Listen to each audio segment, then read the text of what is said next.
Our team of professionals. The fact is, there isn't much more to the average agent than the agent themselves. Most agents operate a one-person show, and they're probably breaking their backs trying to do a good job for their clients. Most agents couldn't really work any harder than they're already working. We know because we used to do it this way. But we don't anymore because we found that our clients suffered from our good intentions. The fact is, you may be sympathetic to the fact that your agent is working as hard as humanly possible, but if the quality and profitability of your home sale suffers as a result of them trying to do everything themselves, well, you have a right to feel cheated. The simple explanation is that we built a team of professionals to help us be in 10 places at once and therefore greatly enhance the quality of service we can deliver to our clients. This is basically how other professionals like your banker or lawyer operate.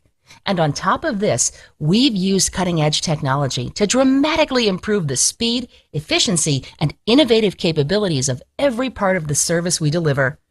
We don't expect you to care about the fine details of the inner workings of our office.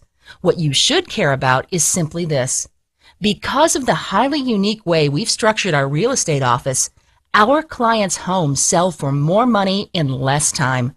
And because our team sells a lot of homes, we have extensive home selling experience that puts more money in our clients' pockets. To find out more about how our team approach can make you more successful in the real estate market, simply visit www.johnmillerre.com.